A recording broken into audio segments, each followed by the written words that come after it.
just sat down and thought about time? It's a pretty weird thing if you take a second to look at it. I mean, how the heck does it work? Is it just another fabrication us humans created to make sense of things? You'd be hard-pressed to describe an event without using some sort of declaration of time. Especially in the English language, we're taught to pinpoint things directly. Who, what, where, why, when, and how. It's interesting how language can change a person's perspective on the world. For instance, German has words that express concepts us English-speaking people just never even think about. For example, in German, they have words like Waldweinseinheit. This is an expression pertaining to being lost in the woods, alone.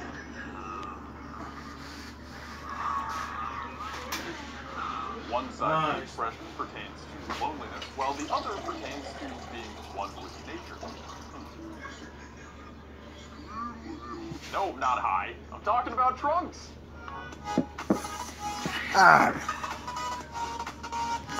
Yes, Trunks, a character from Dragon Ball Z who is my favorite. He may not exactly be the poster boy of the series, that clearly belongs to Goku and Vegeta, but he is one of the most interesting characters in the series. Or is he two of the most interesting characters in the series? Or is he one of the most interesting characters in the series and also an annoying, spoiled little punk? I suppose that's up to your opinion, but what I'm talking about is a character with two lives, from two places, from two times.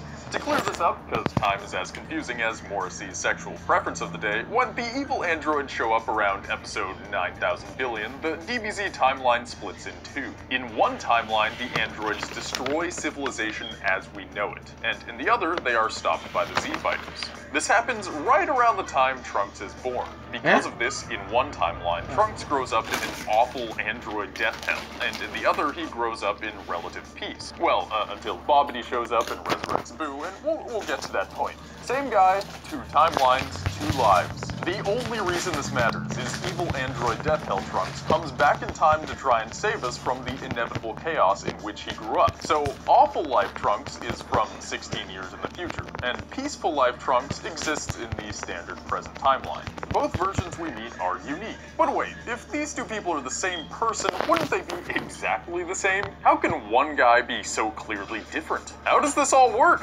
What is personality anyway? Are we shaped by the world around us? By the people who raise us? And by our mentors who teach us the path to critical thought and an open-minded worldview? Or are we born as we are, our personalities written into genetic code, replicated within our DNA, something akin to fate? Conditioning in perspective, what is taught and what is simply intrinsic within us. Well, let's take a look at this purple-haired pretty boy and his other self to figure out what it all means. And hopefully through Trunks' trials and tribulations, we can discover what it means to be human, and exactly how much power outside influences have over molding us into who we are. Sentence is just so complicated. Meet Trunks. Future Trunks, but like I said, his life's been pretty hard. A boy on a mission to save Goku from, get this, heart disease. I mean, I guess it makes sense. Have you seen him go Super Saiyan? That's gotta not be good for the blood pressure. Anyway, Trunks is the son of Vegeta and Bulma, a half Saiyan, like Gohan, but not like a whiny little turd like Gohan is. No, Trunks is pretty cool, and he wears a jacket that's too short for him, making him even cooler. And he has a giant-ass sword! This young man is a strong, disciplined, and most importantly, modest character. He's been through a lot and was raised in a time and place most of us could hardly fathom. Terror, destruction, and death from an all-powerful enemy plague his world. He knows what the feeling of true fear is and what it's like to lose everything. He may also have YOLO! but we'll get to that. Trunks makes an YOLO! entrance into the story like no other. Goku had just become a Super Saiyan and defeated Frieza, literally Get the done, greatest son. achievement of his entire life up to that point, as well as the coolest thing that had happened in the show so far.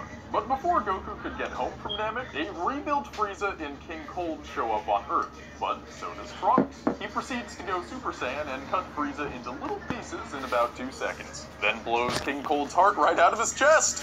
Very badass. But at this point, our hero is a complete mystery to the Z-Team. He's just a super crazy strong dude who shows up out of nowhere to offer some help, and a warning. As we know, in future Trunks' timeline, the world is devastated. What you didn't know is all the Z-Fighters are dead in that timeline. This is, of course, thanks to the androids I mentioned earlier, who basically make Frieza look like a little baby because they're so strong. Just watching Trunks retell his story, you can see firsthand this badass booty kicker has seen some shit. The future is certainly not a nice place to live. By giving this warning, Trunks hopes to save his own future by saving Goku. He assumes that if Goku lives in this time, that he will still be alive in Trunks' time. But for now, let's look at other Trunks, or, I don't know, little Trunks, normal Trunks, whatever. Present Trunks pops out of the baby oven in the standard timeline and is raised in a world that's more or less peaceful. By the time we meet him, he's a young kid who was raised by a hardcore dad who's tried to settle down with a super rich mom. This version of Trunks has had everything handed to him from the second he was born, and it kinda shows. He's spoiled and a little bit of a brat. To be fair, he is young, but he's incredibly immature and overconfident. Like his future self, he's incredibly strong, but with strength like this and no imminent threat, he's grown to become cocky and reckless. This little Trunks believes nothing, besides maybe his dad, could defeat him. What a contrast! Same person, different times, different worlds, different upbringings. Almost different personalities. But why would the same person be different if they're the same person? You may be wondering why I'm even asking this question. To a lot of people, nature versus nurture, the whole thing is pretty cut and dry. Obviously, how a person is brought up determines who they become, right? Or maybe you're thinking, obviously they're exactly the same person, we're just seeing different aspects of their personality expressed in different situations throughout the show. At the core, Trunks is still Trunks. Well, that's the issue, isn't it? Nobody really knows for sure, and honestly, it's hard to tell what's right and what's wrong, but hey, let's look at something we... We're in extreme danger. Sounds like I got these buttery burns into a hot face. Do know. So the reason we have two Trunks to begin with is because of time travel. Or so we think. What happened with future Trunks was interdimensional travel. He came from one point in one timeline to another point in another timeline. Two separate worlds! It's like some Superman DC shit up in here. Earth 1 and Earth 2. When future Trunks comes back again in the next season, it's because saving Goku didn't change his future. Let's say on Earth 1. But in the world we know, Earth 2, things had changed because Goku is still alive. Bear with me. This is how we got young Trunks and how he was able to grow up with a different life, because young Trunks' timeline was different. However, biologically, future and young Trunks are genetically identical. The absolute same person down to the last cell. Well, at least at birth. Those little things grow and die all the time. But let's look at these two characters. One character, two? I don't even know anymore. Future Trunks is a badass dude. Super strong, courageous, but also cautious. He grew up without his father and was instead primarily trained by Gohan, who is far more cautious than maybe any of the other Z-Fighters. Future Trunks honestly seems to be a lot more like the older Gohan we get to know later in the series. Even though he's biologically Vegeta's son, young Trunks is far more like Vegeta, who trained and raised him in the non-dystopian timeline. This shows in particular by his confidence and total lack of fear. On the flip side, future Trunks has a deep fear inside of him, something we don't see from any of the other Z-Fighters. He's seen the absolute worst that could happen, the ultimate bad ending of the game of life, and he's desperate to find a way to solve that. But is that enough to really change who someone fundamentally is? Because there's no gauge to calculate someone's personality, at least no good one, and because time travel hasn't been invented yet, studies done on nature versus nurture have been done on identical twins. A common misconception about identical twins is that they are genetically identical. This is actually not true. Sure, they're close, but there can be hundreds of differences across their DNA. The reason for this is because your mother's and father's monkey junk combines to give you a genome, or a set of genetic instructions for combining their chromosomes. Generally, a person holds 2 copies of every gene, but there are places within the genome that are exceptions to that rule. Here, even identical twins have been shown to have different numbers of gene copies, creating copy number variants. These can be benign or totally invisible differences, but they could also lead to different hair or eye color, or even susceptibility to things like cancer. But future Trunks and his counterpart would be identical, just like I said earlier, right? The exact same person? Wrong! I actually lied. According to a paper released by the University of Michigan and the Watson Research Center in New York, The two would actually have different fingerprints at the very least. Depending on what Bulma did during her pregnancy and where each Trunks rested in the baby maker would create unique differences in the prints. Regardless, many of these tests were conducted on identical twins who were separated at birth. These are the closest things to exact human DNA replicants, so they'll have to do for now. Moving on, the twins in these studies lived totally different lives. What they found was often startling. Many sets of twins who had never even met each other had identical IQs, similar tastes in food, even smoked the same brand of cigarettes. Their happiness levels were similar, and even their dental health was almost exactly the same. The similarities continue down the list. Drove the same car, vacationed on the same beach in Florida, both suffer from tension headaches, and they even stand the same way, whereas fraternal twins do not. These findings point heavily towards how nature and genetics can really mold who we are. So maybe these two are the same after all. But what about things like the trauma future Trunks went through or the great upbringing young Trunks had with his dad? What about how much like Gohan future Trunks is, or how much like Vegeta young Trunks is? What's the deal with that? Mental trauma is a devastating experience to go through and can result in a number of issues. Watching everyone you love die, like Trunks did in particular, can cause some devastating effects or create long-term psychological health problems and emotional behaviors. That being said, did you know mental trauma can actually physically affect your brain? It all comes down to memory, how it's stored, where it's stored, and how it's accessed. A lot of people liken memory to a big filing cabinet that you pull a sheet of paper out of that reads peed my pants at my 9th birthday. But that's not actually how it works. Memory is actually a culmination of sensory stimuli that is retrieved from a network of areas in the brain. Everything from sight and smell to feel and emotional response make up a complete memory. What we're looking at specifically here is long-term memory, or the stuff you remember forever. The areas in your brain heavily associated with this are your hippocampus and prefrontal cortex. These decide whether or not something is worth remembering. Once something is worth remembering, they separate that memory into bits and pieces around the rest of your brain. Anyway, memory is formed by perception, which is how you look at things, including senses, and what it all means to you. Some people are really thick-skinned or have a different outlook on life, which can prevent trauma from happening to them, specifically because seeing a bunch of people blow up just doesn't bother them. Other people might melt into a drooling puddle, whereas others might develop PTSD that they eventually overcome.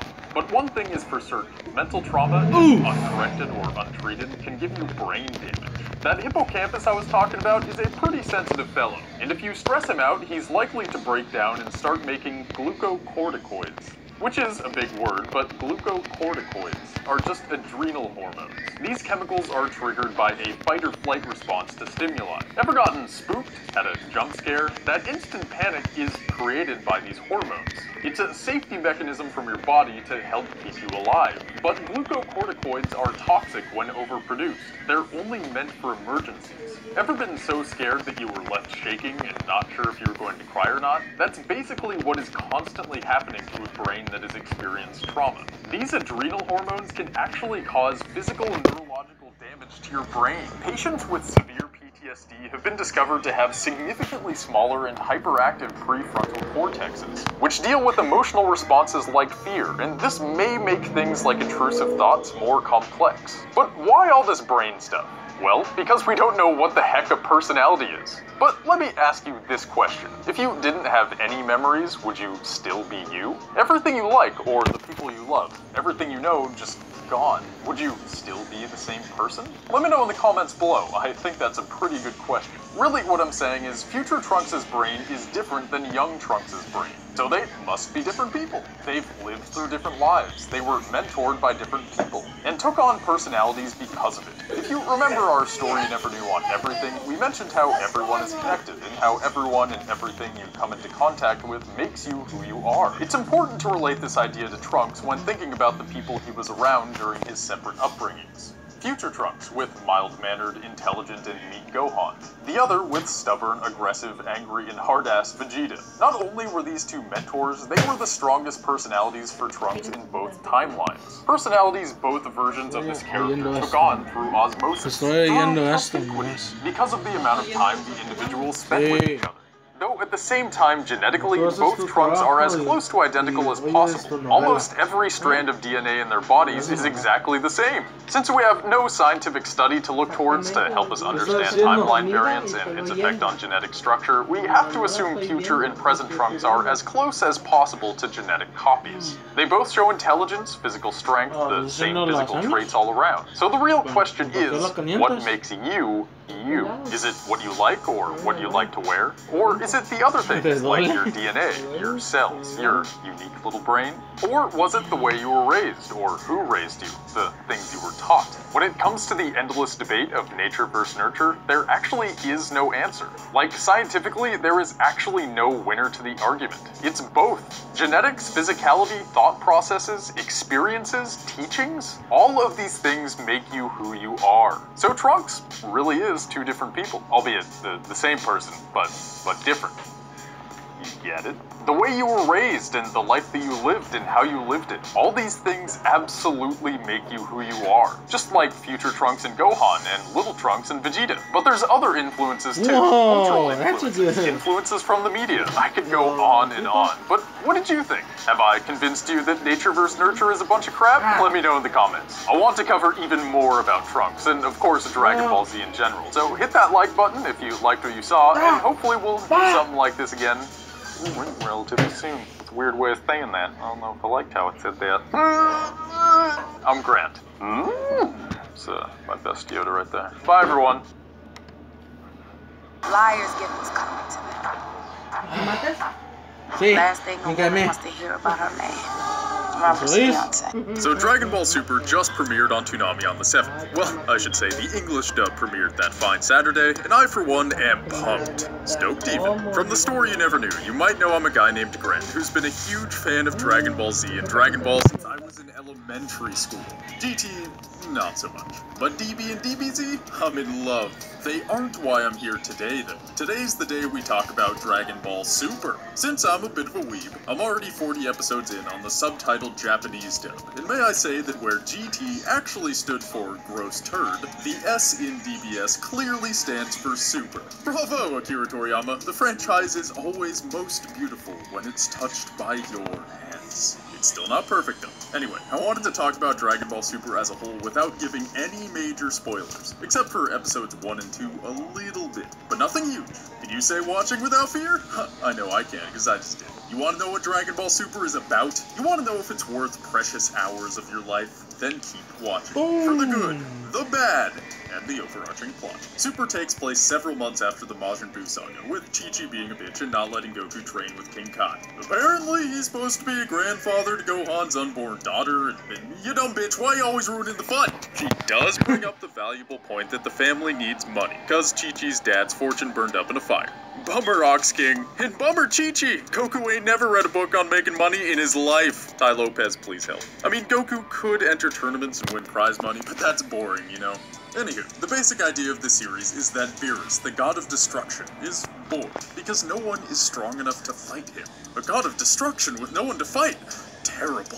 Fortunately, Goku gets a suitcase full of money, gives it to his wife, and starts training. Just watch the show, it'll all make sense. As fate would have it, during Beerus' recent 39-year nap, he was awakened by a prophetic dream of the Super Saiyan God. Perhaps this Super Saiyan God, Goku, will give Beerus the fight he needs. So yeah, that's the stage set by the first 2 episodes, and I love it. Again, I'm not going to be giving any major spoilers for you English dub people. Rather, I'm going to talk about what I like about Dragon Ball Super, what I don't like, and the overall plot of the show. And hey, we already just covered that last part, so let's get into the rest, shall we?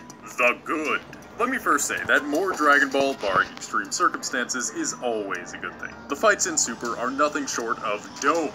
I've got some critiques about them, but we'll get to those later. We constantly see sweet Super Saiyan transformations, energy beam flashes, hand-to-hand combat, and Goku and Vegeta pushing their limits in ways that are literally meant to rival the gods. The gods, people! Which reminds me of my next point. Before Dragon Ball Super even started, I was skeptical that the show had anywhere to go after Dragon Ball Z. Why? Well, some thoughts going through my head were, Majin Buu was ridiculously powerful and could reassemble and heal himself. Where do you even go after that guy? And another thing, where are Goku and Vegeta's Super Saiyan transformations supposed to go after Z? Are we just gonna keep seeing gradually more ridiculous and awesome transformations until the end of time? I was terrified and excited to say the least. All of these problems were addressed beautifully. What horizons do Goku and Vegeta have left to conquer? The gods. Beerus, the god of destruction. That's how you take things past an invincible pink blob. Safe to say, this idea for an overarching plot is epic and makes so much sense. Now, about that next point, the transformations. The ascension to new paradigms of power. Are they just gonna keep yelling louder and shaking the ground harder? Seems unwieldy in the long run, albeit kind of awesome. How this was dealt with is kind of a spoiler, but it's pretty mild, and I'm sure your brain has already been spoiled by a thumbnail somewhere on YouTube anyway, so fuck it! It's said later in Dragon Ball Super and also in Dragon Ball Z that the key to the Super Saiyan transformation is anger. Anger is the catalyst for pushing a Saiyan's inner strength, be it Super Saiyan 1, 2, or 3. The power of a god is achieved differently, however. Vegeta and Goku push themselves closer to godhood by learning to keep their energy sealed in, not suppressed, but controlled. So much so that it is undetectable by mortals. The next transformation would be calmer and more focused, where a Super Saiyan becomes as such with a furrowed brow and a jolt of rage. A Super Saiyan Blue transcends as such in a state of zen and tranquility. By Goku's description, this new form is a Saiyan with the power of a Super Saiyan God as a Super Saiyan. This next paradigm of power is achieved with an enlightened mind, and I like that. It looks dope AF too. Thumbs up to that! So that's what they did with the unsustainable amount of yelling and stuff. But don't worry, there's still plenty of yelling. Like a lot of yelling. I'm all out of positivity though. Now it's time for the bad. The bad! And really, I mean the could be better. Honestly, there's nothing in this show that I hate, but maybe I'm a filthy wannabe weeb pleb, who knows what, it's your decision to make. One of the biggest criticisms of Dragon Ball Super is the animation. At first glance, you actually might think it looks more polished than its predecessors, especially the older sagas. Honestly, it's hard to argue that some of the imagery in Super isn't prettier compared to Z, but that's imagery. Art style, not animation. What we're talking about are how those hand-to-hand, fist-to-fist combat sequences play out over the course of thousands of frames. Are they choreographed well? Are they intricate? Or are they generic hiya, hiya, hiya, hiya, hiya, rinse repeat with the occasional beam clash and smackdown? Not to mention pacing, composition, framing, all that fun stuff. This is where Super comes up short. The fights just don't carry the same weight or convey the same emotions as DBZ. That being said, the action in DBS is still way cooler than most animes. Maybe not most, but definitely a lot. Specifically the ones where blows are shown as hanging still frames with a slow, dramatic pan. I'm looking at you, Inuyasha! So don't worry, even though the animation is a step down from Z, it's still good. Honestly, the drop in intricacies and art direction was something I noticed, but I couldn't quite put my finger on. I mean, the arguing on the topic of Super's animation has been vicious on both sides of the coin. Is it good, or is it bad? I think it's pretty good, but it's a step down from Z. But finally, after thinking real hard about it and watching this video by Hail Zeon, I've got some thoughts on the matter. Links in the description if you want to check them out. Hail Zeon talks about how flat Super's fights feel when they don't change camera angles or cut much at all while relying on lazy tricks to make up for it. Take this scene, for example. There's no shots of what Vegeta's huge power is doing to the area around him. No shots of people freaking out. Just a malely animated shot of Vegeta powering up and charging. So the fighting is something that bothered me and a lot of others. But there's also one other thing I noticed. The Super Saiyan auras also just don't look as cool compared to Z. There's something less lively about them. It's not that they aren't cool, they just aren't blow my mind and bleed out my eyeballs cool. In the Vegeta Sacrifice episode of Z, the very presence of Vegeta's power is shaking the world around it, swirling and undulating and casting dark shadows from the blinding light. You can see Vegeta's energy rising off of him like a flame and dissipating into the atmosphere. It's so awesome. In Super, the auras look pretty sweet. I don't dislike them, but they aren't at that next level that DBZ was so famous for. All around, this gives an, we'll say an above-average fight-watching experience. I'm just saying, we all know how good it can be. Besides the auras, the rushed fight sequences in some episodes, keyword some, that's about it for my beefs with Super. The plot is epic, while shedding light on the higher beings of the cosmos. The interactions between characters and character development is great, and the fights are definitely worth watching. And Vegeta and Bulma are adorable. There is the occasional iffy writing choice voice and Goku pissing me off by being a childish idiot who is lovable. But beyond that, I give DBS a thumbs up. Now isn't that generically supported? Really breaking ground in self-expression.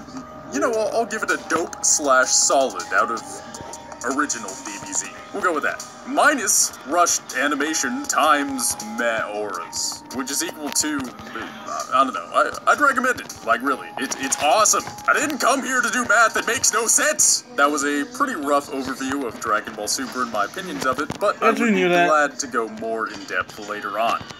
That is, if you tell us you want it. Voice your love in the comments for Treeskull to wrap its leafy tendrils of the future around Dragon Ball Super. And we'll do just that. Just say leafy tendril. Leafy tendrils. Mookie, give Avocado a ride. What, you think the title's clickbait? I know, your Goku passion erection feels threatened, and that's understandable. But let me just say, your Vegeta passion erection is probably at half-mast right now. Expectant and ready.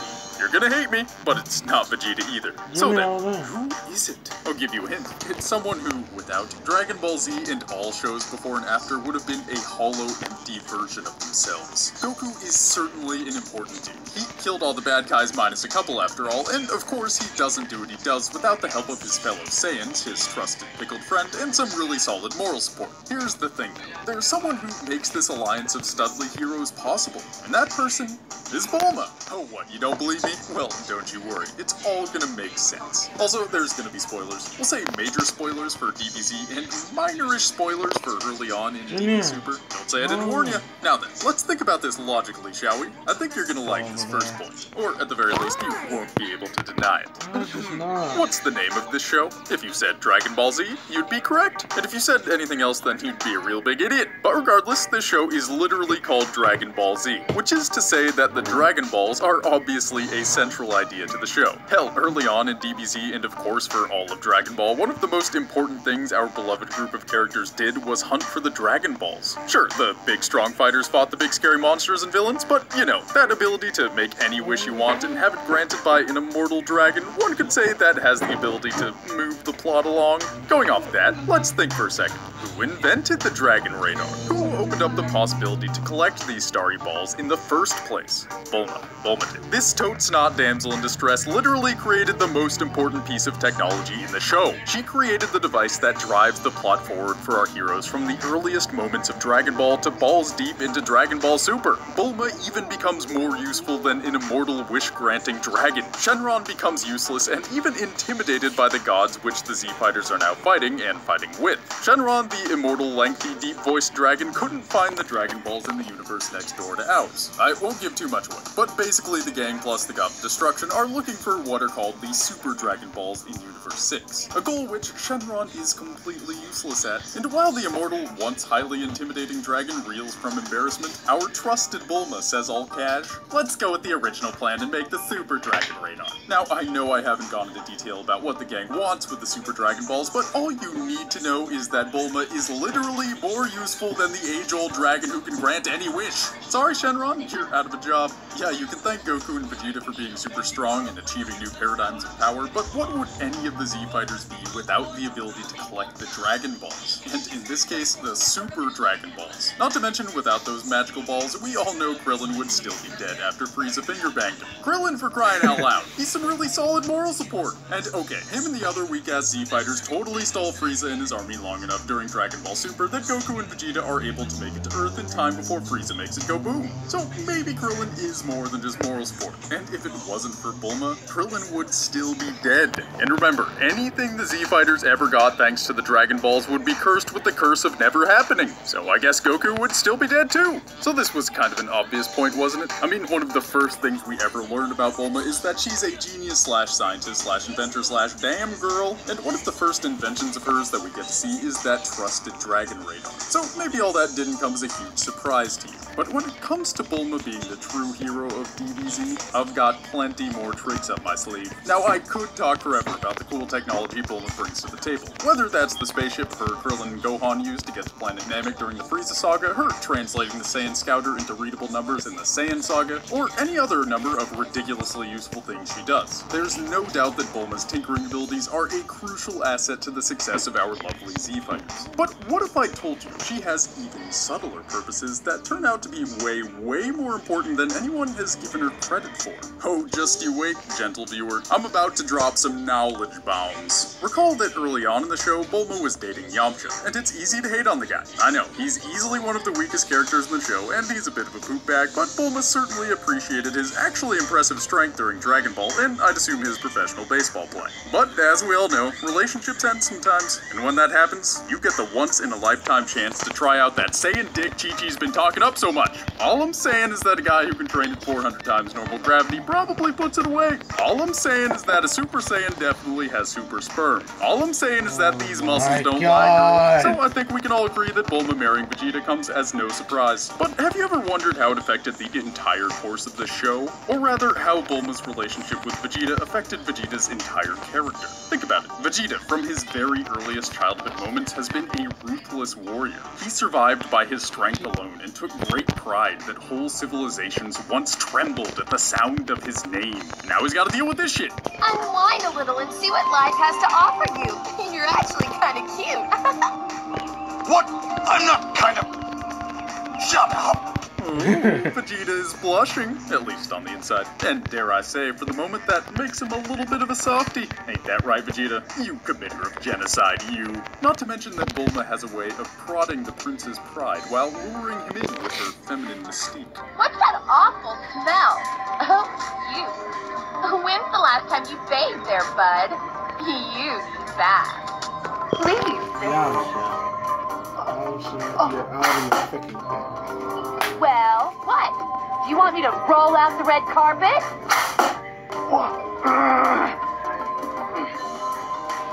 Hey, does anyone take lemon?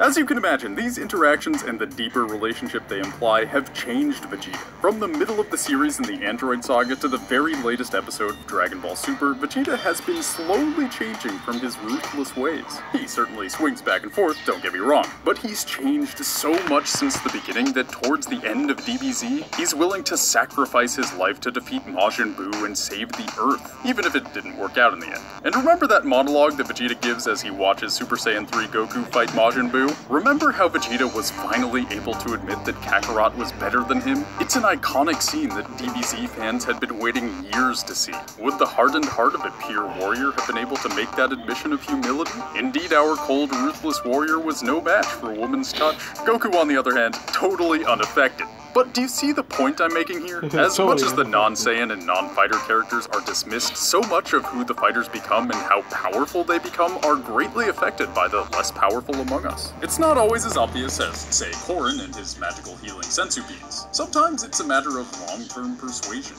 or whatever you want to call it. So I've shown how Bulma helped change Vegeta's personality. But what about his potential? That's the stuff we really care about. Well, guess what? Vegeta owes his ability to go Super Saiyan Blue to Bulma. Vegeta owes her his gargantuan leap in strength during Dragon Ball Super. Yep. Recall that Whis is Beerus, the god of destruction's trainer/keeper/buddy, and Bulma makes very good friends with him. So much so that during one of Whis' many trips to Earth to sample the food recommended by Bulma, Vegeta begs Whis to train him and make him more powerful than he's ever become. With just some hot water and some tasty noodles, this opportunity created by Bulma has become the window to godhood. Godhood!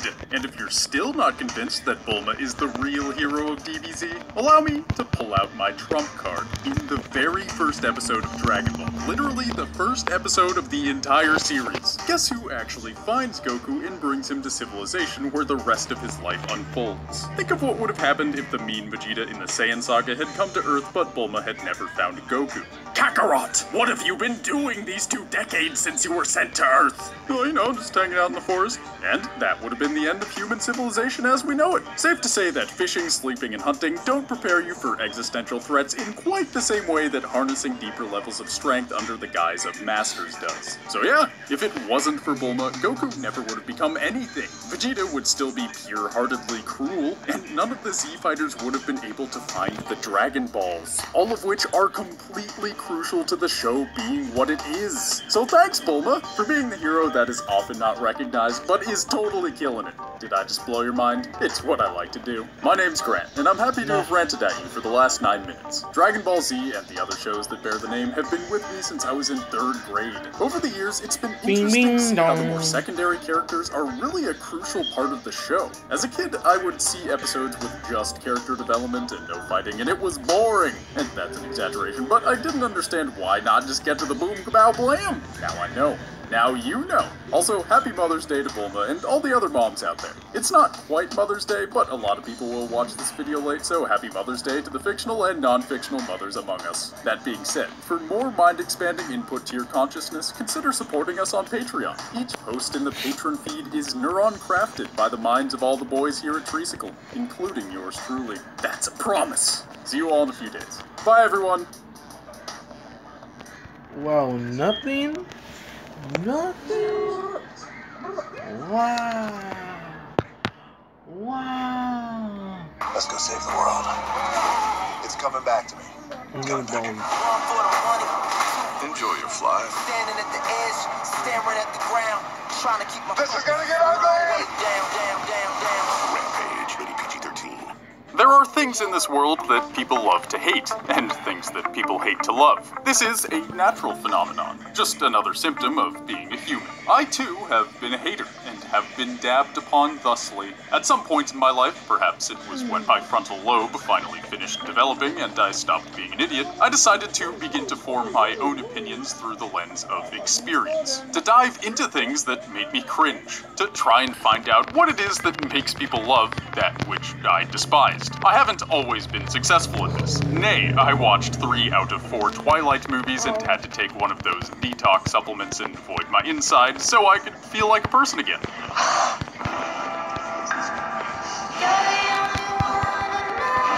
But within my many judgments, there have been some golden nuggets of art that I found I was missing out on. TV, movies, and games that could have improved my existence that I disliked simply because I was being a douche nozzle. One such piece of media took me until my early 20s to finally get around to viewing. You see, sometimes things are just bad, but other times the fandom is 100% to blame for the negative outlook on a franchise. As a child in the halls of my high school, I would hear them. Konnichiwa. The weeaboos. I would hide in the bathroom stall, clutching my backpack as they shouted, "Rasengan!" I would be late to class for fear of getting run over by someone in a headband charging down the hall with their arms stretched out behind them. Hell, I couldn't go into Hot Topic without getting a nosebleed for a good 3 years. But one day, I got curious. What is this thing that made all of these people come together and act like weirdos in public? What is the story that has so many people engrossed to the point that they would change their outer appearance and entire lifestyle to emulate it? Is it perhaps good? And more importantly, do I have something to say about it that no one has said before? You better believe it, you know! Hailed as one of the longest running and most critically acclaimed shonen manga and anime series of all time, with a cast of characters longer than Liam Neeson's third leg, it's taken some digging, but now it's time. It is Naruto! Naruto Uzumaki, believe it! So join me for a story of loneliness and isolation. A narrative of struggle, personal differences, loss, and achievement. Grab your ninja headband, grab your kunai, and a big ol' bowl of Ichiraku miso ramen with extra chasu. And prepare yourself for an epic about a young boy lost and alone and his rise to the top. This is Naruto Uzumaki's story. The story you never knew. Data bio. This is Naruto as we see him in episode 1. Nobody likes him at all. He's pretty dumb and more cringy than Mommy Makeout Day.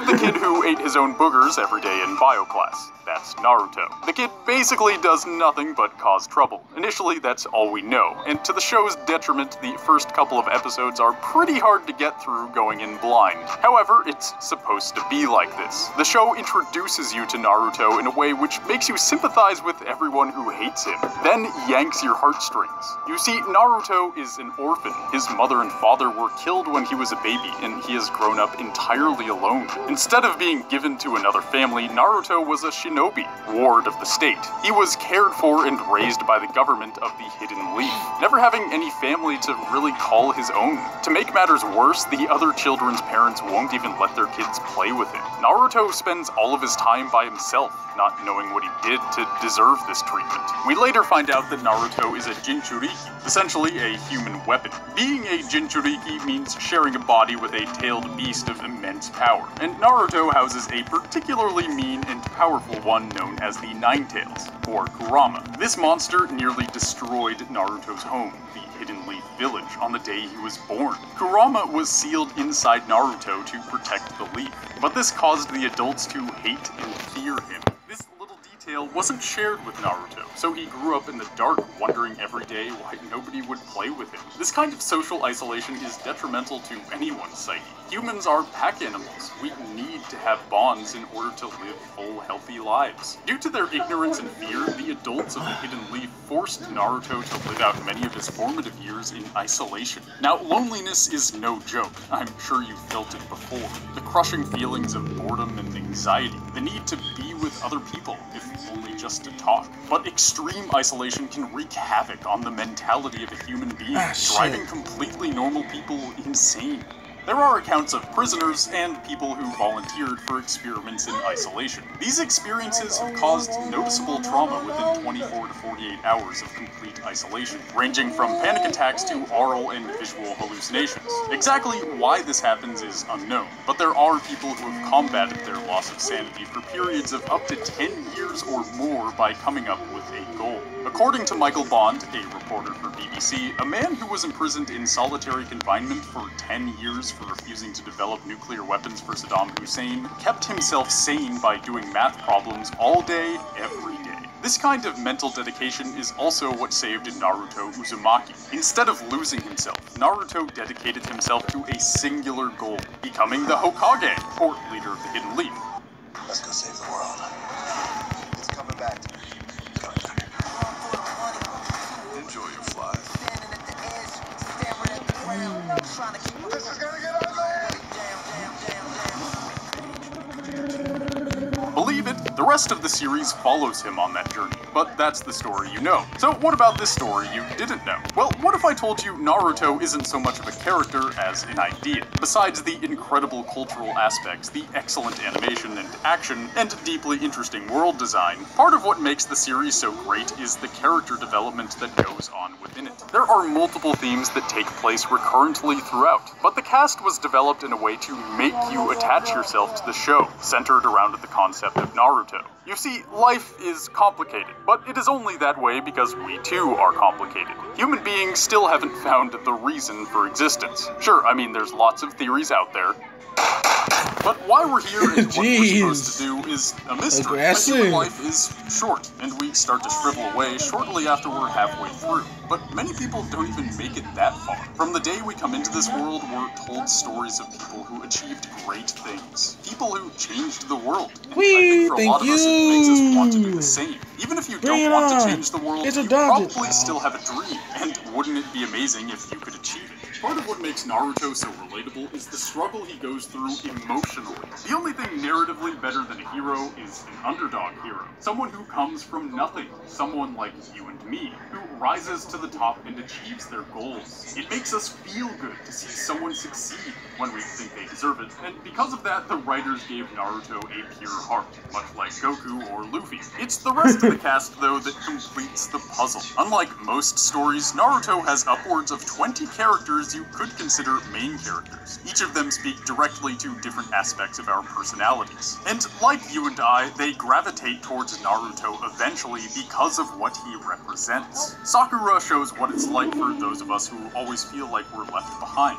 and what it's like to realize how needed you are despite how you view yourself. Sasuke speaks to the anger inside of us about the injustices in the world, the things we can't or couldn't stop. He teaches us that sometimes we can't control everything and simply need help from time to time. Shikamaru is gifted, but lazy and directionless. But it's more of a fear of trying than simply not wanting to. This fear has held us all back before, I guarantee it. We could easily make a story you never knew on any of these characters, not only because they're deep, but because they're individuals with full character arcs, just as long and as in-depth as Naruto's. Even Choji's arc goes so far as to speak to those with body image issues. It shows that a beautiful personality has no bearing on appearance. Teacher-student relationships, father-son and father-daughter relationships. It's all here alongside the gory ninja battles and kaiju fights. Don't get me wrong, there are a lot of anime tropes in Naruto. There's a lot of filler episodes and ramen memes, but there's simply nothing here to hate. I understand now why so many kids became engrossed with the series during the mid-2000s. It's hard being a kid, and everyone is different. There's so much to get attached to, and so many characters to live vicariously through in this anime. Not only did those kids find a piece of entertainment which spoke to them personally, but they also took the extra step to go out into the world and find other people that shared their interests. They took the step to make bonds so that they wouldn't be alone anymore either. However, they still shouldn't be allowed on the internet. Anyway, liking Naruto doesn't make you a weeaboo. Disrespecting Japanese culture by emulating it in an exaggerated or insulting way makes you a weeaboo. Telling people you're Japanese and speaking the language wrong makes you a weeaboo. Recently, I've been reading lots of manga and anime, and I where's the news? Japanese.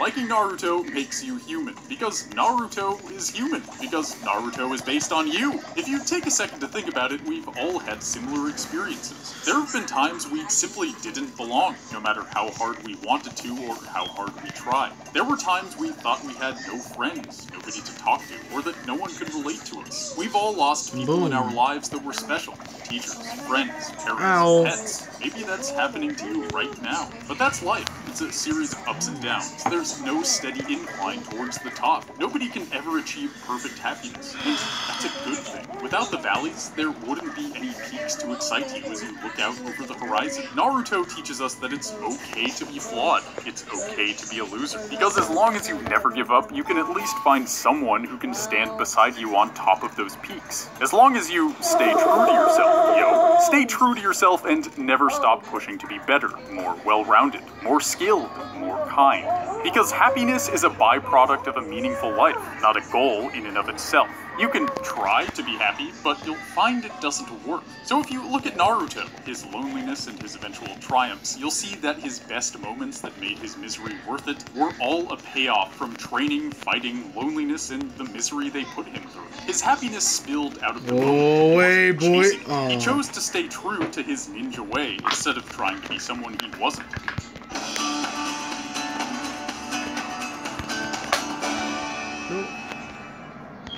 In doing what he said he was going to do. By doing this, he was not only accepted, but admired and respected. We all want deep down to be ourselves and let that nature shine. When we see someone who has gained that ability, we naturally gravitate towards them, like Naruto's peers and us too in the audience. However, keep in mind that for you to be yourself means others too are allowed the same right, even if they make you cringe or they offend you. Because honestly, you probably offend lots of people just being you. But just because I suck and you suck and other people suck doesn't mean you can't understand each other. It just means you have common ground. Mutual understanding can happen because there is growth to be achieved from different perspectives. There is always room for dialogue and constructive criticism that can ultimately take you in directions you never would have seen and into the best version of yourself. Even I'm able to see that there's entirely too much hate in this shinobi world of ours. I've always wanted to do something about all of this hatred. I'm just not quite sure how to go about it as of yet. But I truly believe that eventually the day will come when all people will understand one another and live in harmony. Safe to say the other characters rubbed off on Naruto on his way to becoming a badass, even though his journey was his own. That being said, just because you're listening and understanding doesn't make the other person right, or make you obligated to change.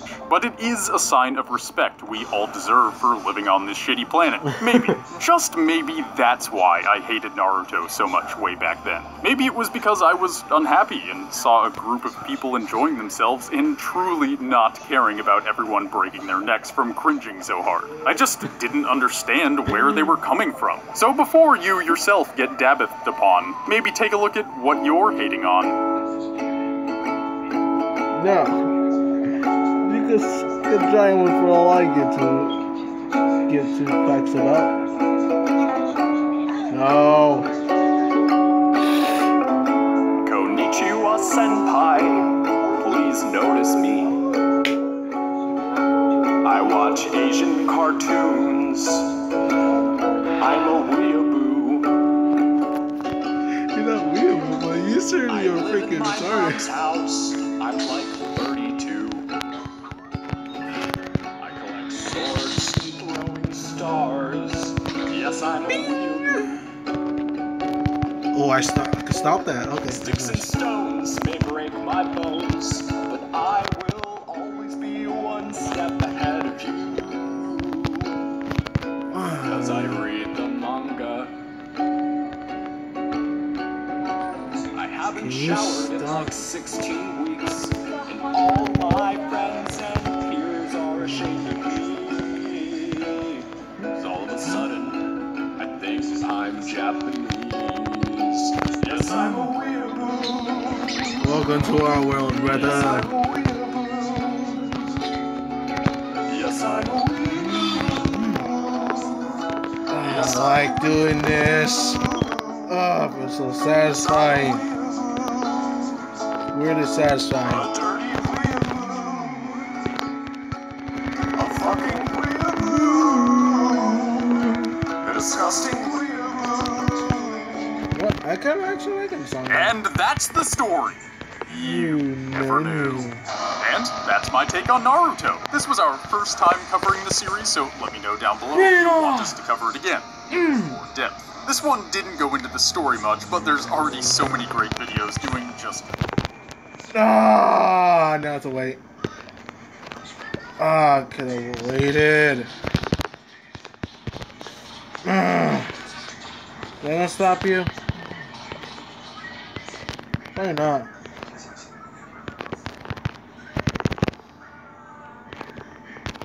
No. Ah, if I was to pull that off.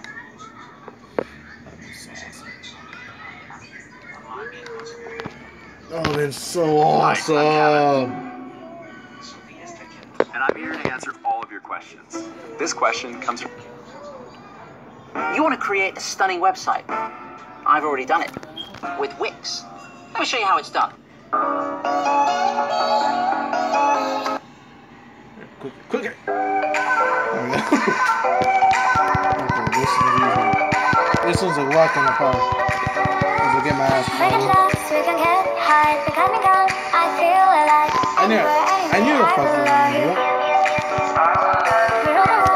Too aggressive for my own good.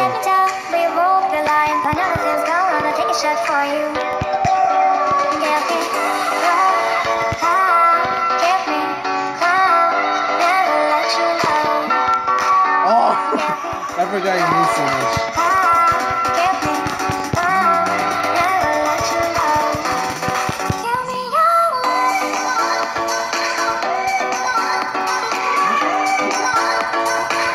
Sure.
shotgun. Get that shotgun dash.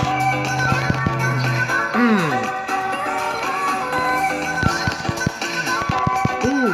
Ha. Oh yeah, that's working. That's working. It's magic.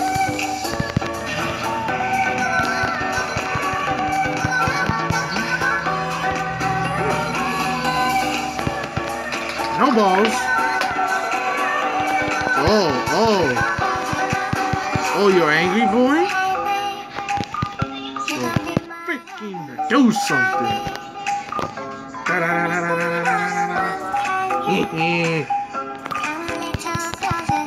Oh, his utility is so good. To play the Keep It Lit game.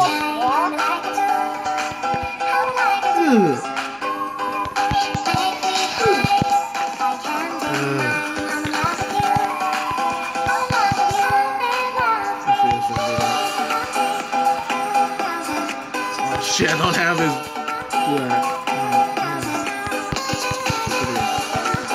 Pretty bad. Oh, the third one.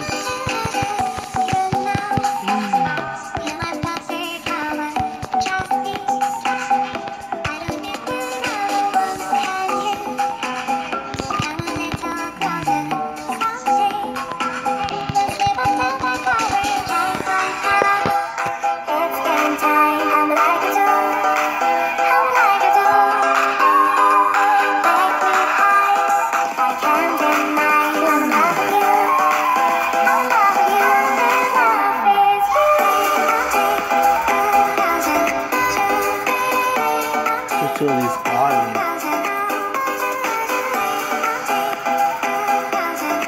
Jesus. What's my secret now? 18. Keep her going. Get them alone. Get them alone. You got them alone. You got them. Keep her going. Keep her going. Let them alone.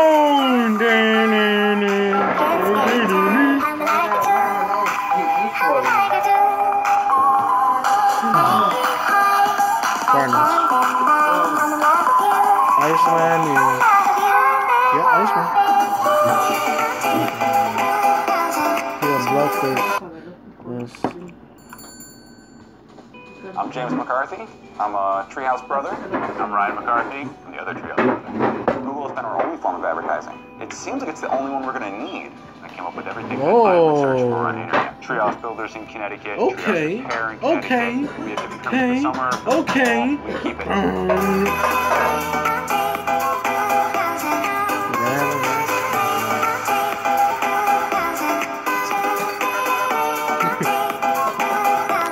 You all that still same stuff. Even with all of those memes.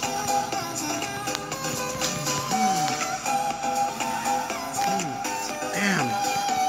I should probably not even try to do that. No, I'm dumb.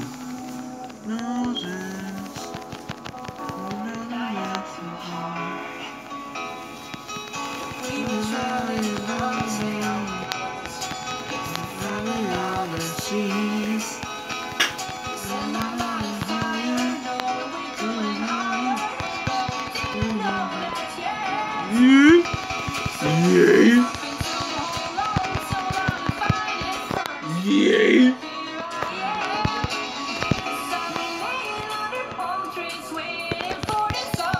Okay. Yay! What was that fuck boy? What was that fuck boy? What was that fuck boy? What's that little?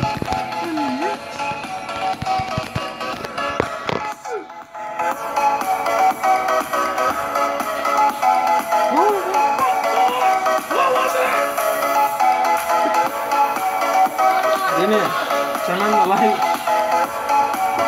Please, before my eyes go blind. Rage. Yes, I could get pissed off.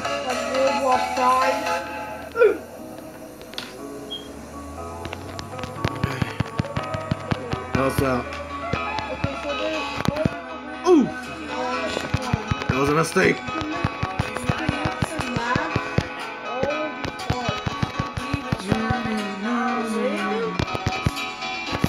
Ooh!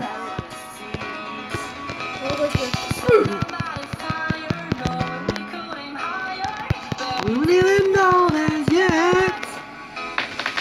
Nothing to hold on to.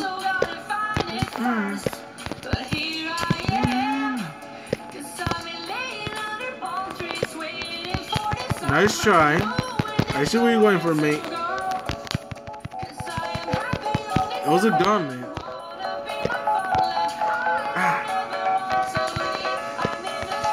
Oh, it's that cut. Also, that shit. Makes sense. Why? I don't have to pull it up now.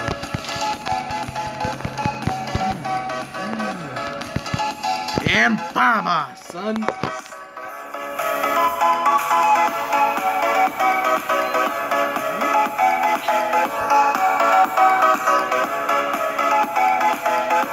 Oh, damn.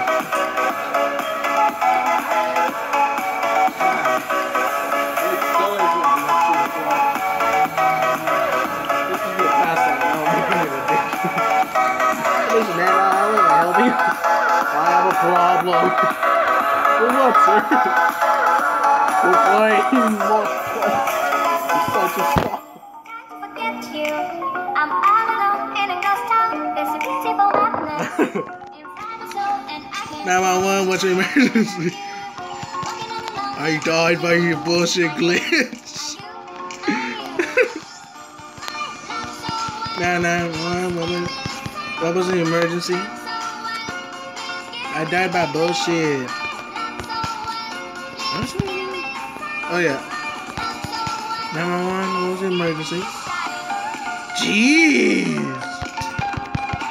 Stop game, dude. There's no reason to lunge.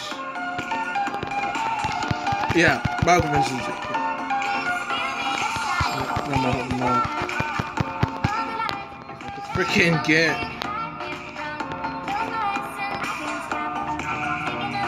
Alright, if he goes with one bill, the rest are gonna slowly fall. So he's still gonna be an ass to deal with. At least he's dealable now.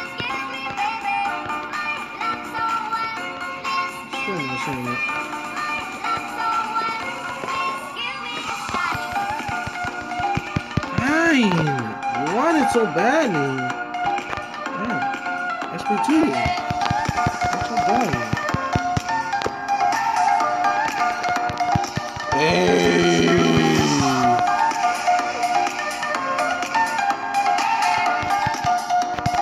Bing! Oh, he's dead. Yeah!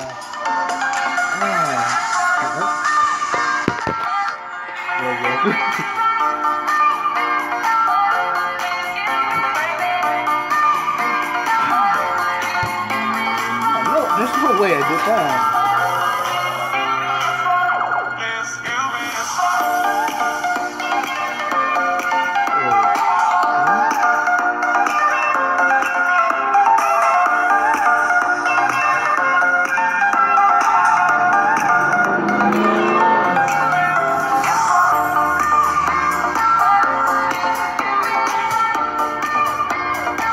Wait, what?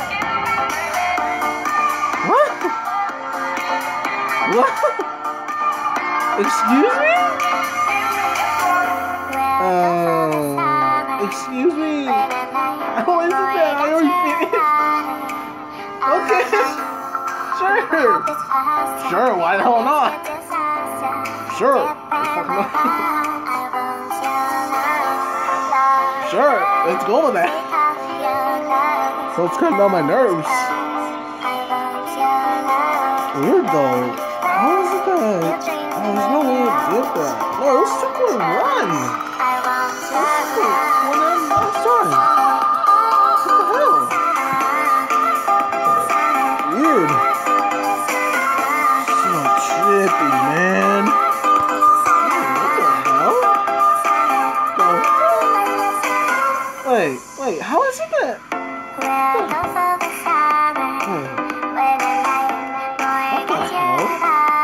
PlayStation 2.1.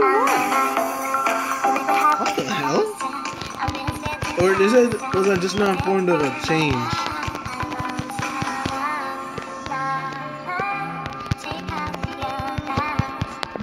Bing. Shit. Oh, that was actually very bad. I don't want this. No balls. Oh wait, you actually don't have balls. You want to do it? Yeah, actually, balls. No balls actually makes sense to me. And I was going during the time of the balls epidemic. As allegedly, there's no Pokeballs around. And there's no Pokeball epidemic. Changing the lives of more than 50 people. Oh no, that's 6 and 7. Tombstone! Tombstone! Tombstone! There! Jeez! The connection could have not worked. So I'm okay with that.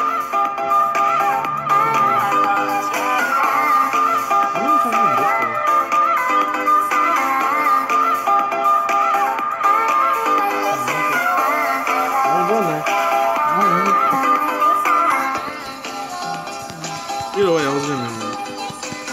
So, I have a question. But I think I'll just stick to any drawings.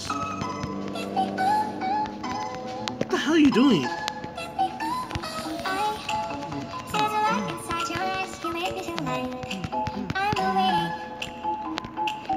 Ah, jeez.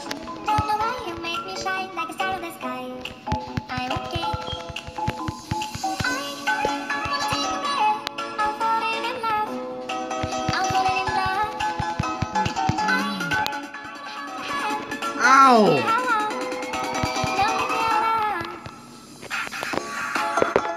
No, I am not dying this time. I am not dying!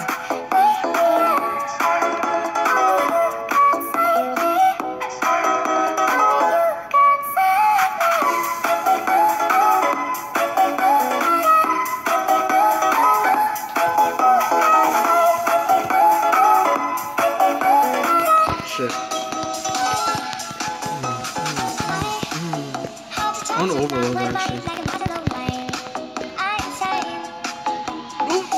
Oh, damn it, that spelled definitely.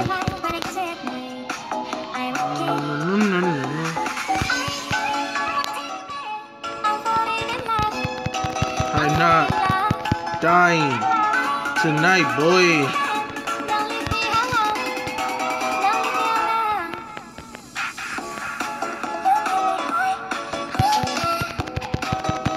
I'm not.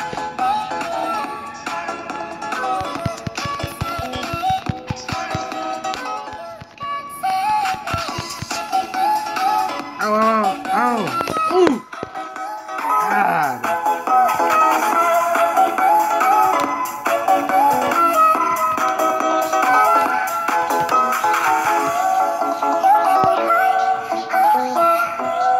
What the hell?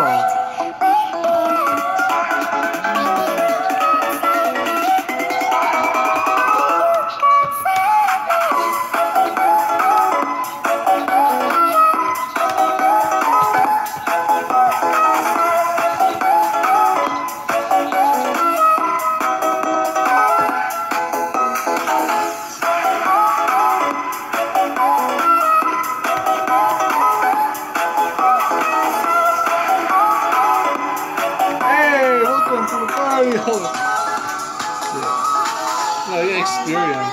Good morning. Searching for a longer day. People feeling like the light has just come. We must never stop the way. First champion and I hear my name. Grasping into life. Life is happy but it's something. We must merely make it start. Savannah.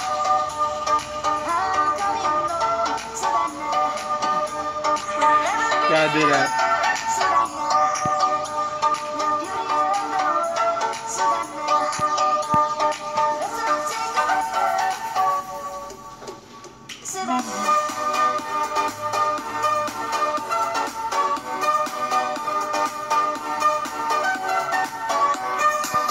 Oh, there's some good music. This is my music. Beat button. Oh, bitch. It's a beach.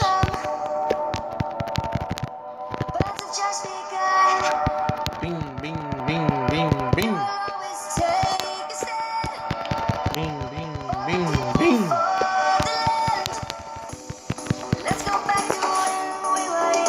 Ha! Woo!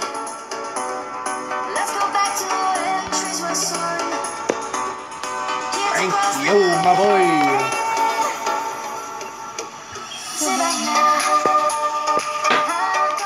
Oh, that was a quick end.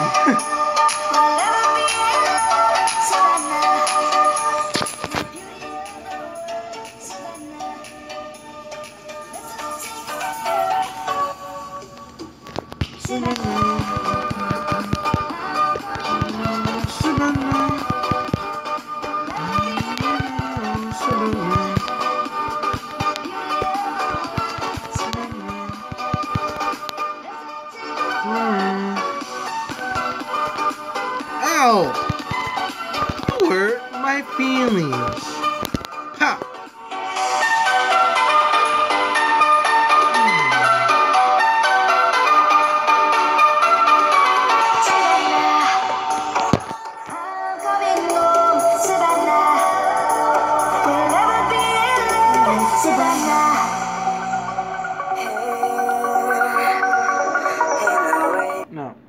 No, we gotta get the serious music the going. average person can create an online business doing what they love and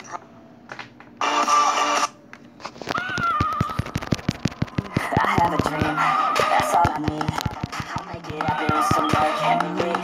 Know what I want, Good so I'll bitch. take it No on. balls. I'll make mistakes, but mistakes make you strong. Let's break it down for a minute. I want the crown, I won't get it. You hear me now that I'm winning. Yeah, try to see when we grinning. These ladies know that I'm sinning, and this is just the beginning. I'm closing in, but not getting. There ain't no point in resisting. Living life like a dream, live it right, that's the thing. Every night got a team, I've been tied to the scene. Out on stage, here I'm screaming. Okay, it's a dream, and I pray as a team. One day it'll be me. If I want it, then I get it. And dad, don't regret it. Push myself to the limit. If I play it, then I win it. I'm just saying, I'm just living for today, for a minute. I just visit, have no shame, I admit it. To see if I succeed, to see if I. Oh, they did it so that the song does it that way. The wig is not able to go the other way. You asking about that? No, this one goes that way.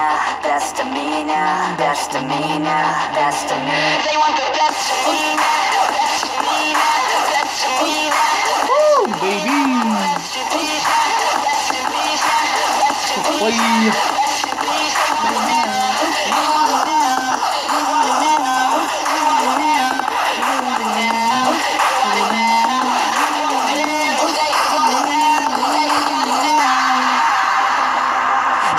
God, man, I'ma make it soon. Silence all the haters as they see us making moves. I do what I want, so I got nothing to prove. Staying motivated, teaching others what to do. I'm staying focused, my mind is open. They start to notice that I'm in motion. There is no potion, you're not just chosen. It takes devotion to stay composed. Never stop, let me know, time to fall. Try to move, get it up. Y ahora los ojos a más de una hora y estoy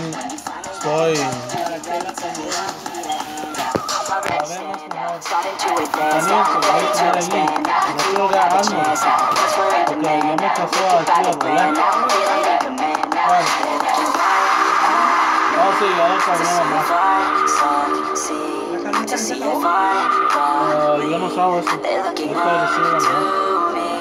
want the best of me now, best of me now, Chihuahua. best of me. They want the best of me now, best of me now. Well, trying to keep the meme going.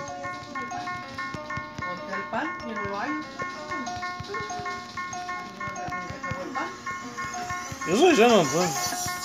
Junior, I will never can stop. Try me.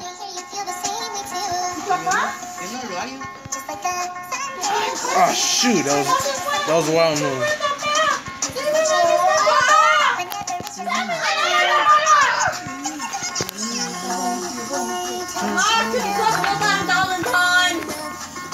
What did I do?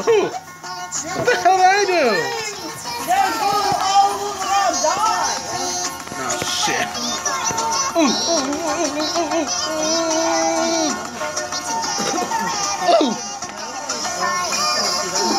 YOLO. Yeah, yo no comí.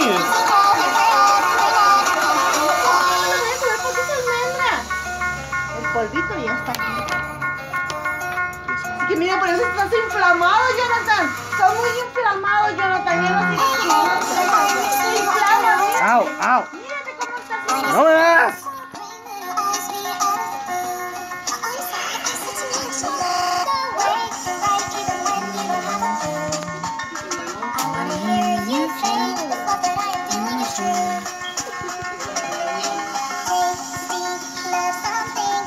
Yeah, y para ustedes no hagan mi muchos.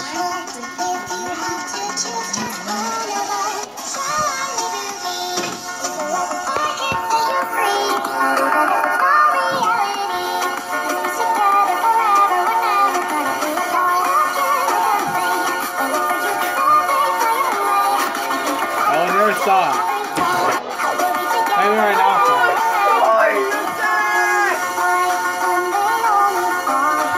The outside is freaking awesome.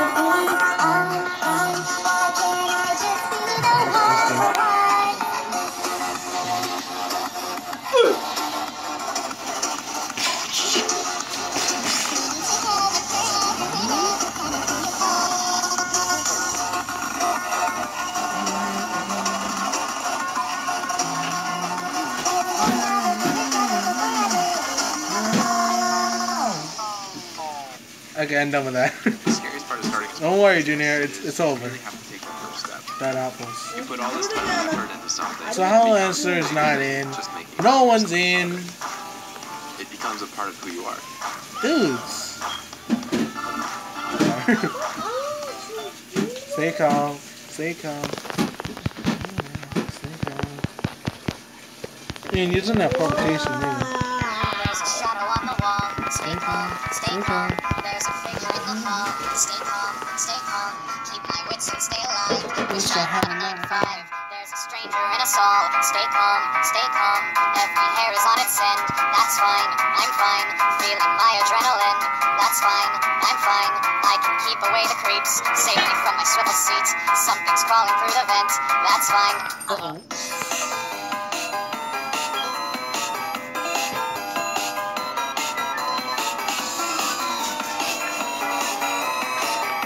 Stranger danger.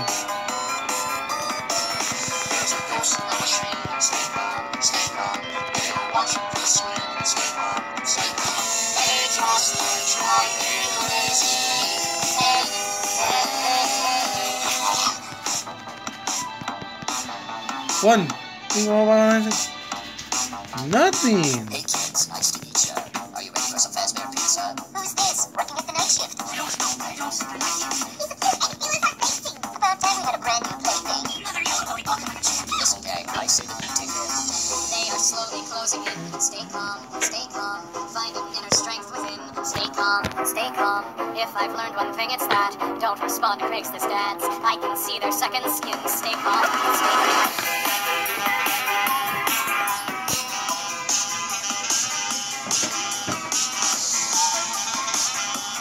Alright, and I'm ready on the get-go.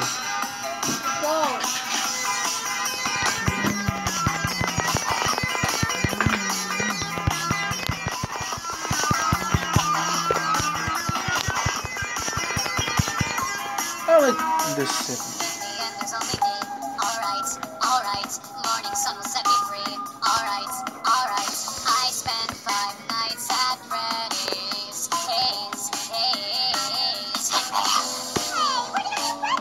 Don't worry, he'll be back again tomorrow. So, does he not go to the bathroom?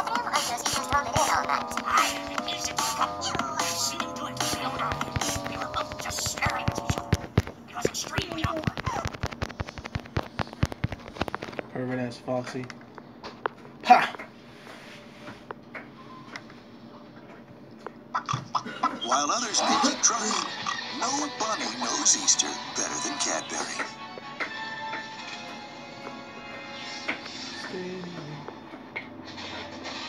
Enough to mustard. Every time that you get under.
Is it worth it? You don't even need them anymore. The Japanese It's worth archipelago.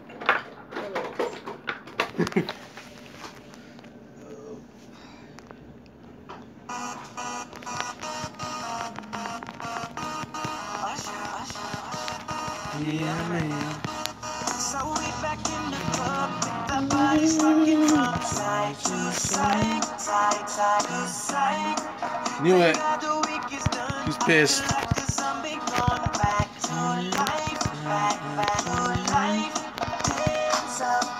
And then block.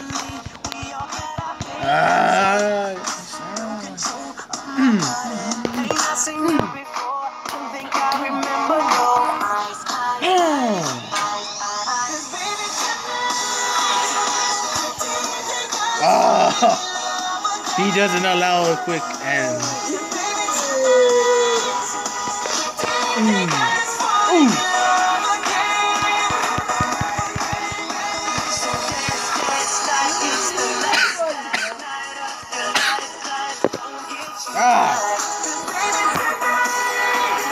¿Eh? Así es contenta.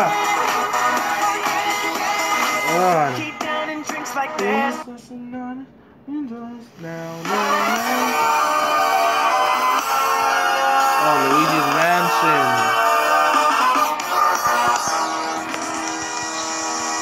Here we go, all around. Don't you know it's time to unlock the ground? It's freedom like you never knew. Don't be bad or pass. Say the word, I'll be there in a flash. You could see my head, talk to you. Oh, we can sail all the way to the North Pole. It's great, what a wacky world. Jump with me, grab coins with me, oh yeah. It's time to jump, baby, jump, baby, jump, baby, jump, baby, jump. We got the dad.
Nah, let's do this one. Let's do this one. Spin the wheel, take a chance. Every journey starts a new romance. A new world's calling out to you. Take a turn on the path. A new addition to the He calls me a ripoff. Okay. Wow.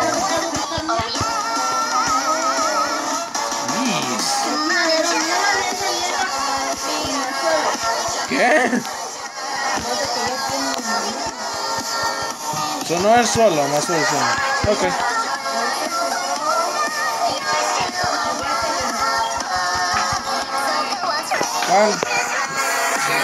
Hashtag advertisement, he says. Hashtag get the hell out of here, squad.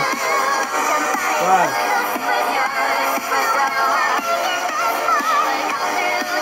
This says hashtag advertisement. Chicken strip announcement. I'm offended, sir. I'm offended.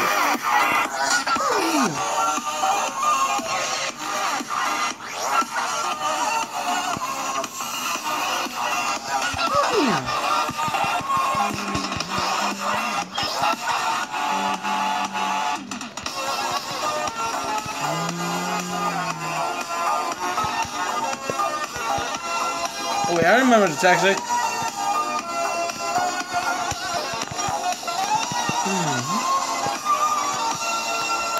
I forgot he has Astro Evade. Ding, ding, ding. Ding, ding, ding, ding. Bam, ba-da. Da-da-da-da. No! Oh! No way I cut that off.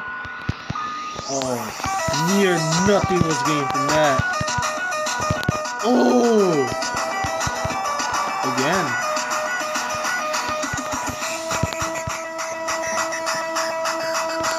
I'll just get those things in.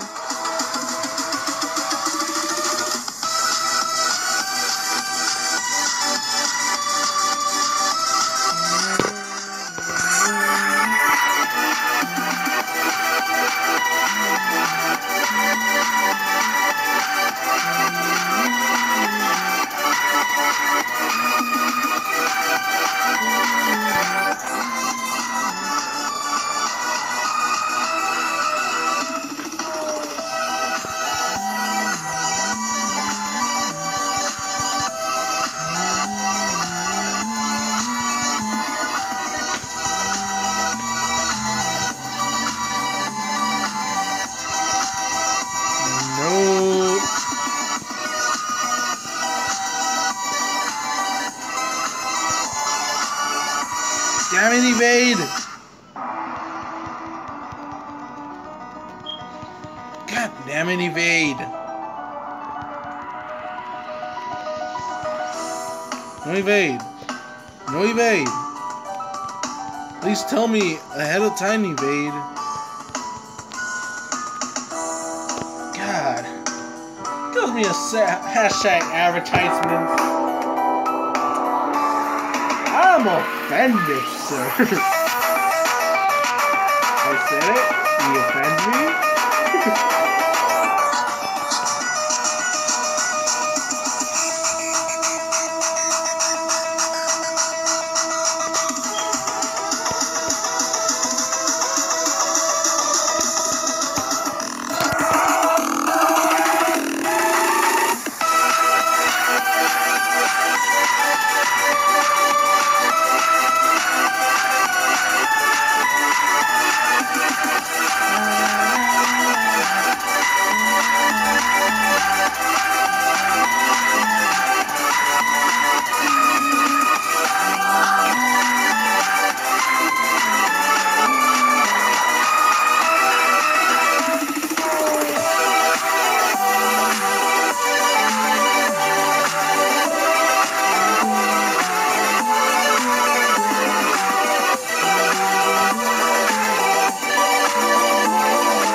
Oh my god, it's still going on.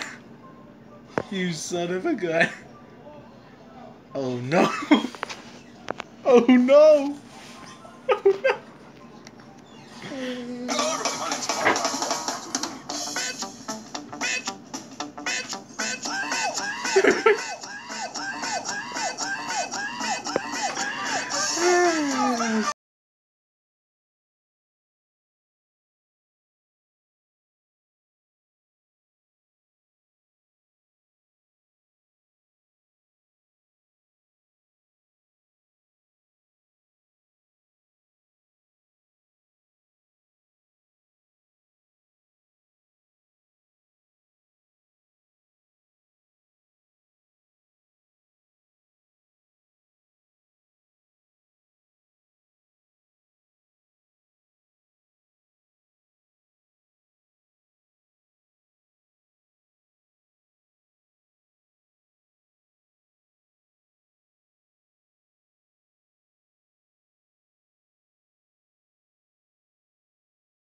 It's Smoke's song called Bad Girl.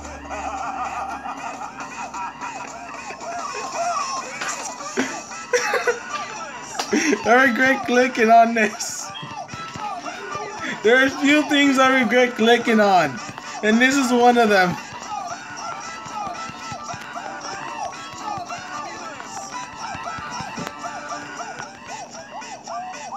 Not. It's not. Oh. Bing, bing, bang.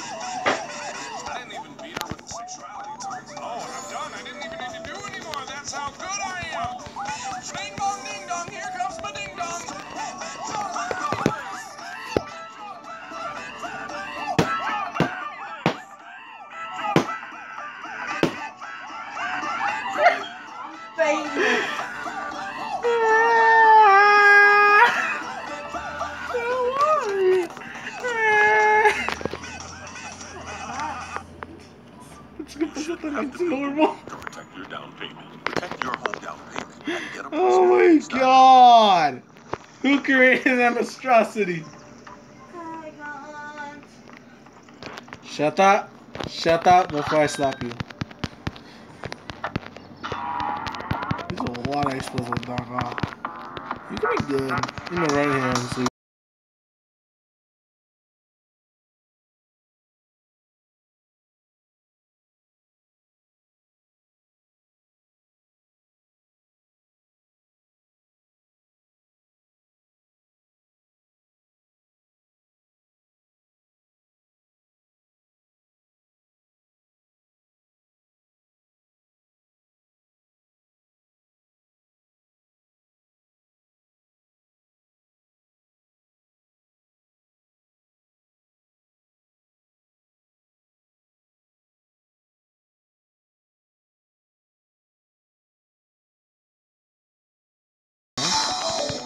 oh no.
See, this is why I don't do that.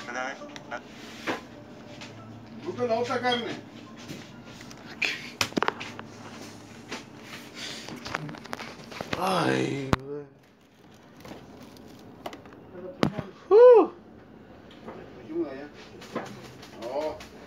¿Ya?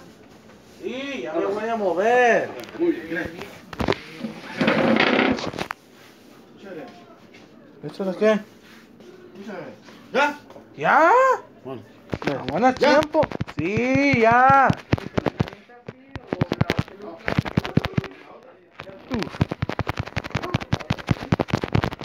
1, 2, 3, 4, 5, 7. Not what I wanted. Oh my god, he's dropping like a fly. He's dead. He dropped like a fly.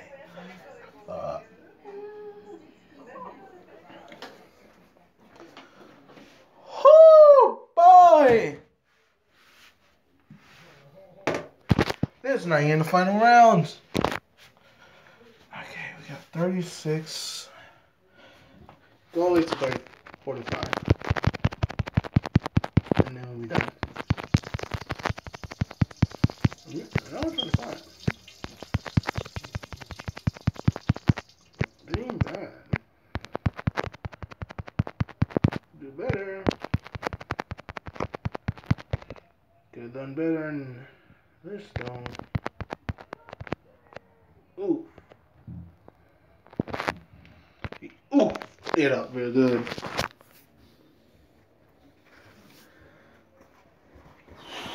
Charlie.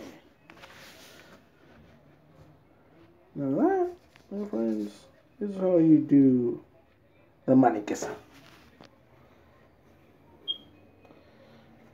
When you open up those midstream, go 600. Not bad, but ain't good neither.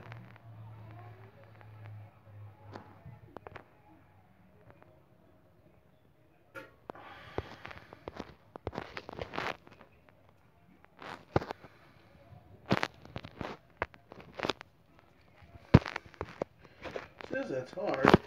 You can do that. I gotta see the issues.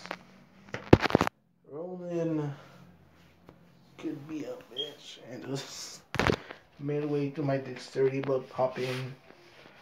My pop-ins and just cock block me. And he does have that.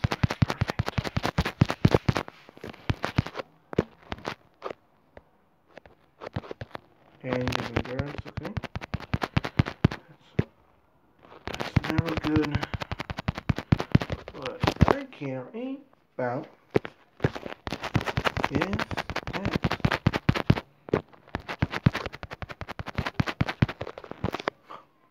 Yeah!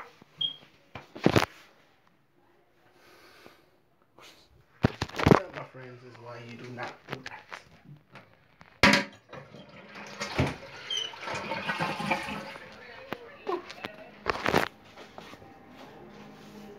Yeah.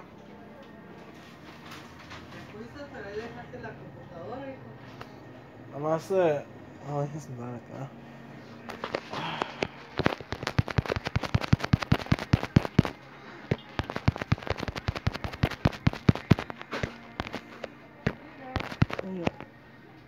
That's sure, let's go with that.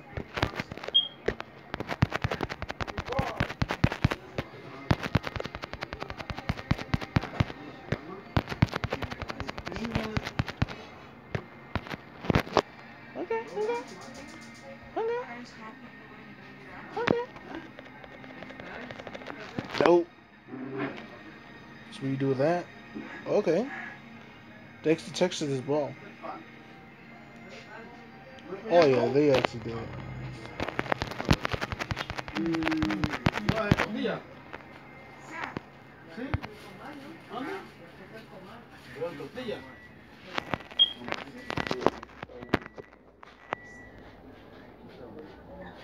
Ya tiraste el pan, sí.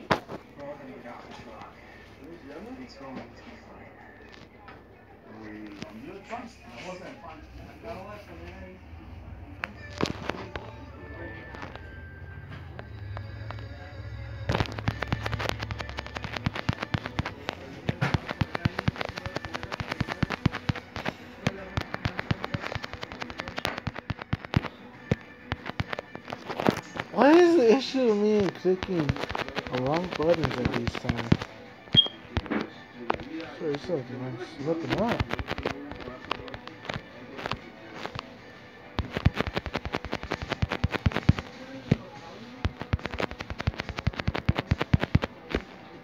Exactly what I need.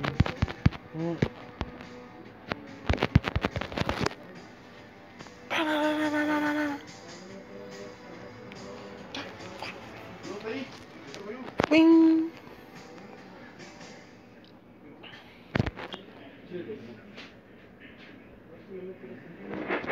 La chapa de mira, tanta chinga sangre, cabrón.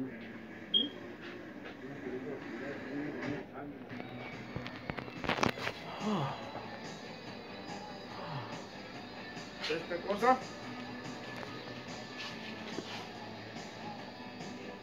tiene que ir bien acomodadito. Ahí le tengo otra mejor. Mire. Venga. Venga para acá. Venga. No. Sabe todo. Ande. Agarra este.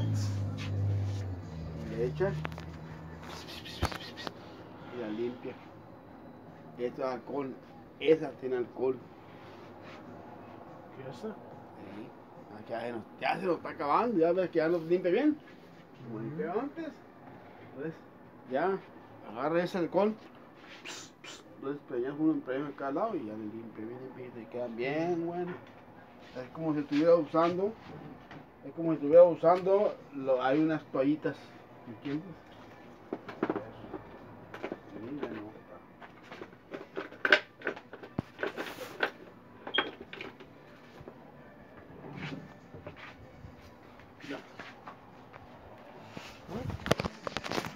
¿Nani?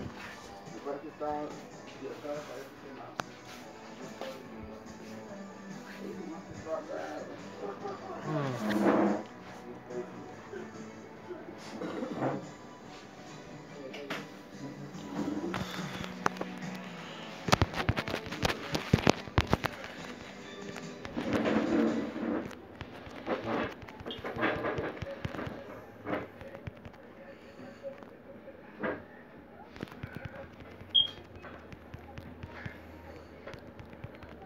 Ay, dude.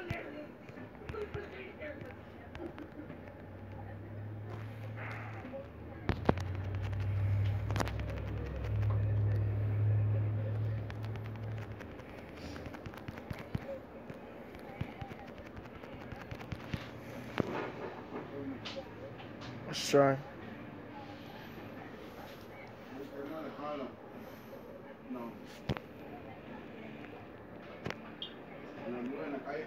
Mm-hmm.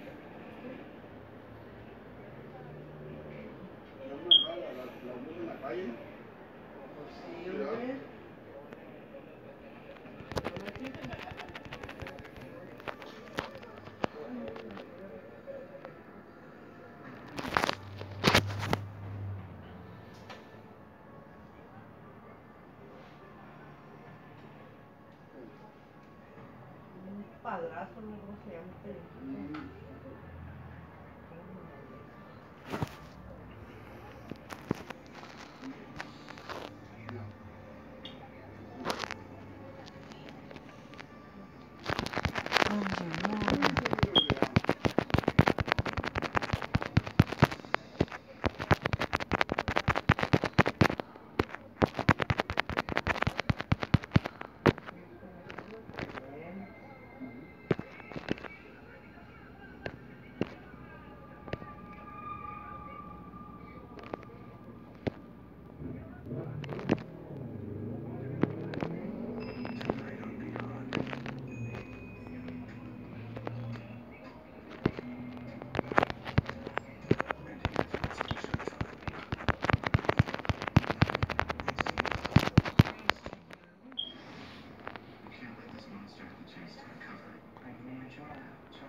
Yeah, done that.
Oh, let's go. Okay.